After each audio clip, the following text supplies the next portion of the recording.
Hi guys, welcome to நம்ம படம். So இப்போ நாங்கள் பார்க்க போகிறது 29 மூவி ரிவ்யூ. இப்போ தான் பார்த்தேன் நான். So 29 movie directed by Rathnakumar and produce by நம்ம Lokesh Kanagaraj. So G squad. செம்ம ஒரு ஸ்டோரி, ஒரு லவ் படம், நல்ல ஸ்டோரி தான். ஆனால் ஒரு 29 வயசில் ஒரு பையனுக்கு என்ன மாதிரி ரெஸ்பான்சிபிலிட்டி இருக்குது, என்னென்ன செய்யணும், அதே நேரம் அதுக்குள்ளே லவ் வந்தால் என்ன மாதிரி வரும், என்ன மாதிரி இருக்கும், அந்த மாதிரி தான் அந்த கதையை போய் கொண்டு இருக்கும்.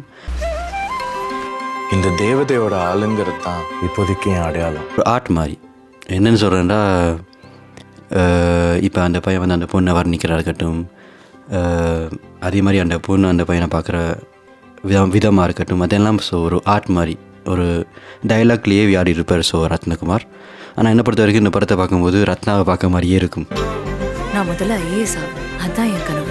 அந்த ஆக்டர் பேர் வந்து ஞாபகம் இல்லை. ஆனால் ஏற்கனவே ரெட்ரோவில் பார்த்துருப்போம். ரெட்ரோட ஒரு வித்தியாசமான ஒரு வில்லன் ரோலாக இருப்பார். ஆனால் இதில் வேறுபாடாக 29 நடிச்சிருக்கிறார். ஸோ அது செம்மையாக இருந்துச்சு பார்க்கும்போது, ஒரு வித்தியாசம் தெரிஞ்சது ரெண்டு படத்துக்கும்.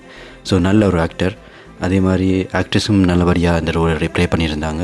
ரெண்டு பேருக்குள்ளே என்ன மாதிரி அண்டர்ஸ்டாண்டிங் இருக்கணும், அந்த மாதிரி ரெண்டு பேருக்குன்னு அந்த கிரிஞ்ச் இல்லாமல் சொல்லியிருப்பினும் அவன் இந்த ரெண்டு பேருக்குள்ளே இருக்கிற அந்த லவ் பற்றி தியேட்டரில் வந்திருக்கலாம். என்னை பொறுத்த வரைக்கும் தியேட்டரில் வந்திருக்கலாம். ஸோ ஒரு ஃபீல் குட், ஒரு செம்மையான love story. Scene road and music செம்மையாக இருந்துச்சு. ஸோ ஃபஸ்ட்லேருந்து லாஸ்ட் வரைக்கும். அண்ட் படமாக பொறுத்த வரைக்கும் இது ஒரு லவ் ஸ்டோரி. ஒரு லவ் ஸ்டோரி மட்டும் இல்லை, நிறைய விஷயங்கள், ஒரு மகனுக்கும் தாய்க்கும் இருக்கிற ஒரு ரிலேஷன்ஷிப், அது நேரம் ஜாபில் இருக்கிற பிரச்சனைகள் பற்றி சொல்லியிருப்பினோம்.